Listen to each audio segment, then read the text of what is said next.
Hey everybody, Todd Cale here, and this is the You vs. You show, and I'm excited to be here today, and I am the author of the book You vs. You, the 12 Ways to Kick Your Own Ass and Win, and every single week we have an amazing guest speaker that's going to be blessing us with their presence and really helping us overcome ourselves on a day-to-day basis. And today we have Carol Dominguez. She is here, she's excited, and I'm excited to be here. And if you're just joining us, go ahead and comment where you're watching from.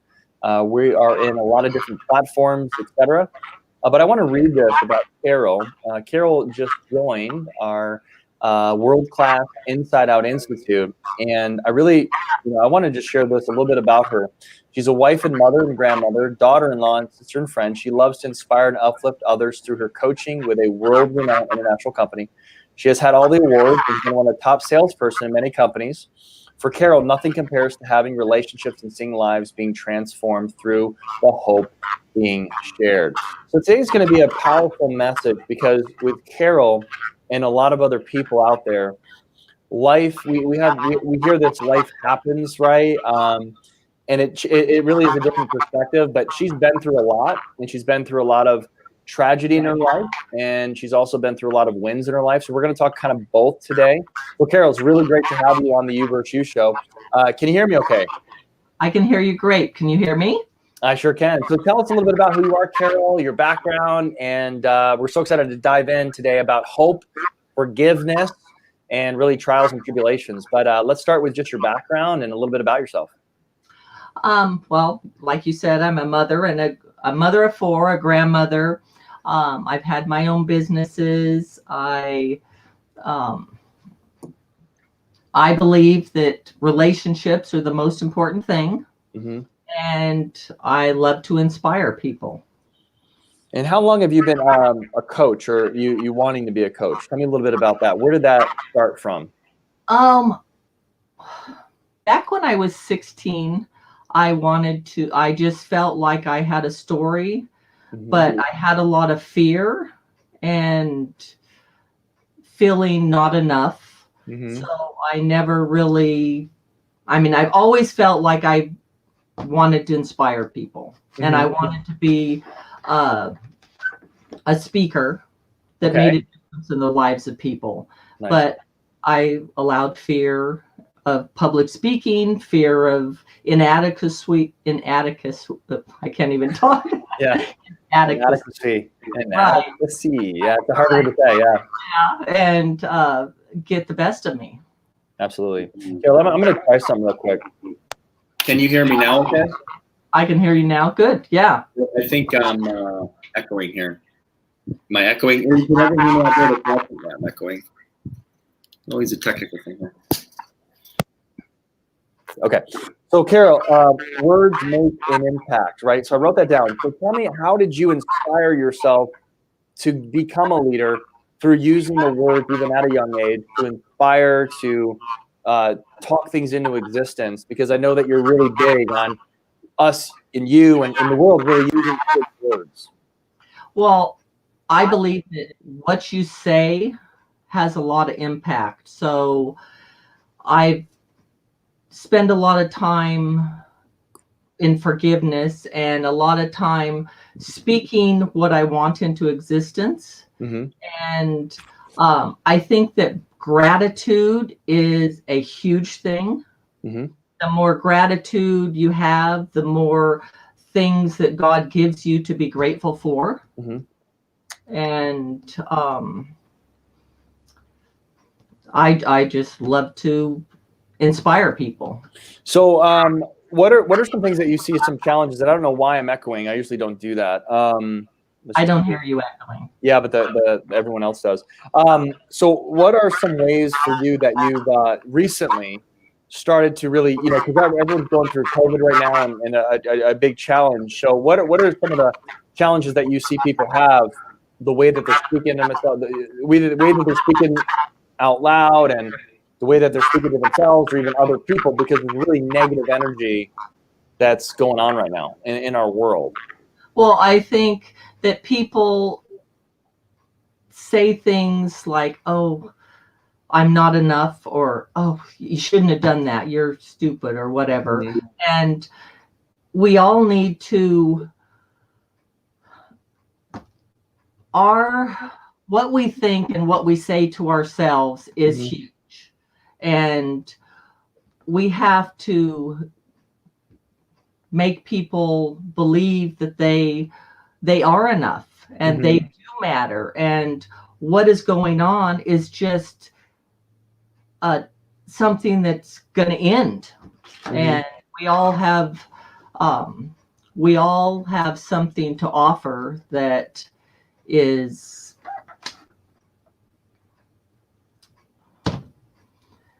I lost my train of thought. I'm sorry. So talk a little bit about when people have to go through abusive situations. So how does somebody necessarily talk themselves out of that when they are maybe in an abusive relationship or abusive situation? What are some ways that you've navigated through that, and what have you learned the most? Wow. I've learned that I've gone through a lot of things, and in fact, when I was 29, I started having flashbacks of things that happened to me, and I thought I was going crazy. So, and it's like, why did I want their love if this happened to me? And I believe that forgiveness, not only yourself but others, is a huge thing. It makes all the difference in the world.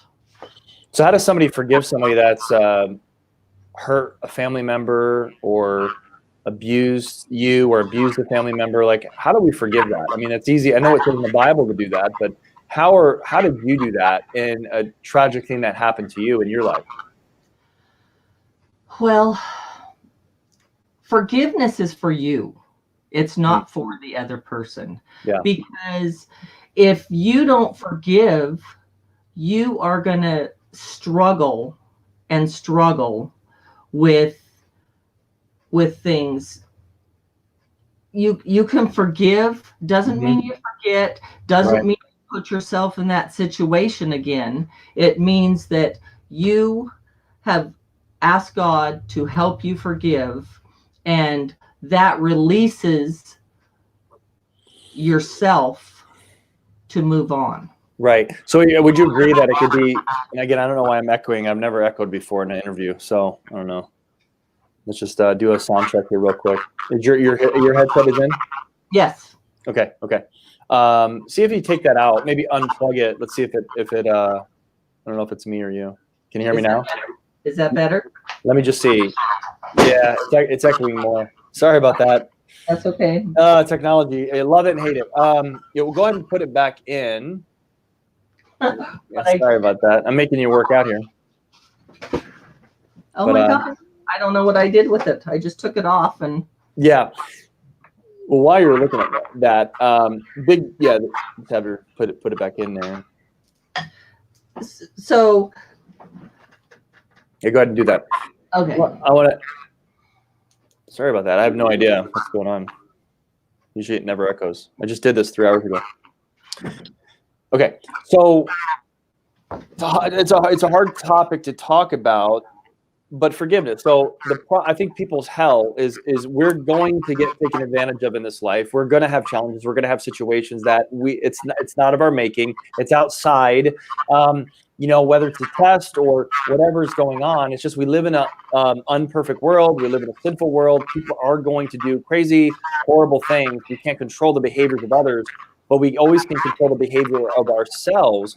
But would you not agree that if we don't forgive, even at the highest level, what's the hell that we would have to go through as individuals? Even if hell happens to us on earth, if we stay in that unforgiving heart, what happens to us, as far as just the anxiety and the anger and the angst and stuff like that, We become bitter and we become resentful. And I had a situation that my son came to help us after my husband had a stroke. And he was here for a year, and then he ended up getting engaged and moving out. And I had this really good conversation with him on a Sunday, and Monday I my friend's daughter tried to commit suicide, and I was Mhm. trying to get a letter to her, and I could not come up with the words. Mhm. Well, Monday night at 9:55 on May 20th, I came up with this revelation. I did a page and a half. Mhm. The next day, the sheriff came and said my son and his fiance were murdered, and that's when he took his last breath. But I don't hate that guy. Mhm. I pray for him. And it's like, you have to have forgiveness, because if you don't have forgiveness, your heart gets hard, you get bitter, you get resentful, you get all these things that you can't even open your heart if you don't have forgiveness. Wow, that's amazing. You know, it's we have heroes like celebrities and role models and all this stuff, but honestly, like what you just said is a heroic statement. And what you've done, I'm sure it wasn't, right away, but can you walk me through, because that has happened to maybe some people that are watching this, or maybe not at that level of tragedy, but maybe it's something different, and maybe it's just a bad breakup, or maybe someone cheated on them. And I just know people that, even the person that, let's say, cheated on their spouse, and even if they're divorced, and like years later, they're like, I'm sorry. And that person's still like, it's because of you that we're divorced. And they just will never change. And you just have to feel sorry for that person. But, like, when did you have that self-awareness? Like, what was the grieving part years? Was it something that happened to you maybe on a spiritual level? Was it your faith that got you through this? Because that's such a challenge when people are tested in the way that you were tested. Obviously, if you have faith in God, like, that's going to be tested right away. And of course, people are going to say, why did this happen to me? And, if God is really real, how can there ever be even on a spiritual level? So what was the process that you had to kind of go through on a personal level and even a spiritual level to get to that point? Well, I have a personal relationship with Jesus, Mm-hmm. and I felt like my son, in his last breath, gave life to this young girl. Mm-hmm. And when I gave her that letter, she didn't understand how anybody could care about her that much. Mm-hmm. And that in itself helped me with my healing. Mm-hmm. And I mean, I miss my son every day. But being able to take a step each day, take a breath, inspire people and help them to take a breath, take a deep breath. It's one day at a time. You take a step, you take a breath. Mm-hmm. You may take 3 steps back, but it's okay. Forgiveness is a process, and it's not an instant thing, for sure. Yeah. Well, if you look at what the scripture says, and there's been many times where even the apostles were murdered, even 10 to 15 years after the resurrection in the New Testament. And even then, people are like, why is this happening? Why is this happening? But if you look now back at it, it was really the start of Christianity. And if that didn't happen, there wouldn't be a lot of believers. And then 300 years later, Constantine, who was after Nero and Herod the Third and all this stuff, he actually made Christianity even what it is today, thousands of years later. So there's always good that comes from the darkness. There's always sun after the night. But at that time, we don't understand it. And I understand that as a human being. I mean, if my son was taken from me, or my daughter, or my wife, or a loved one, of course, we could just blame. So it takes a very courageous woman to do what you did. But what have you done since? So now you're in Inside Out Institute. You're an individual. You're a woman, and you're strong, and you want to be a great leader. And you come to this institute. I mean, you obviously have probably a passion and a goal and a dream to create a legacy in remembrance of your son. And also probably you have your son on your mind all the time, that you want to make him proud and just do something great with your life. So talk to me about now, like in the now, what are you doing, and what encouragement has come your way in 2020 in the midst of this chaos? Oh my gosh. Inside Out Institute came to me at right before my 60th birthday. Okay. And I wanted to make huge changes when I turned 60 because I felt like I didn't allow myself to live fully. And I joined the Inside Out Institute. I made a 5-year plan for the first time in my life. Yay. And it was I struggled for like 2 weeks trying to figure it out. Yeah. And once I did it, it was like, woohoo, my whole life opened up. Yeah. And it was just, and I've made steps forward, major steps forward. And I've started doing the KPIs every day. Yeah. Well, what's a KPI? So obviously people might not know what that is. A key performance indicator. Yeah, but what are the 5? What do you do? What does that look like? What are they? It's 5 gratitudes. Yep. It's 5 days. Yeah, 5 days a week. Right. And which I was doing that, although I was sending letters, Oh, that's great. telling people how grateful I was for them. It's meditation twice a day. I never meditated in my life. Wow. Before Inside Out Institute. And that is so huge for me. And the other one was exercising daily. It's my favorite. Yeah, mine too. And I've discovered that exercise is more for my brain. Yeah. And because when I don't exercise, I don't have as much energy. I think as well. And so it's gratitude. It's saying not or giving people. I guess that's the gratitude one, huh? Yeah, and just reading 10 pages of Right. Oh my gosh. Yeah, I've been reading You versus You, and I read that in the evenings.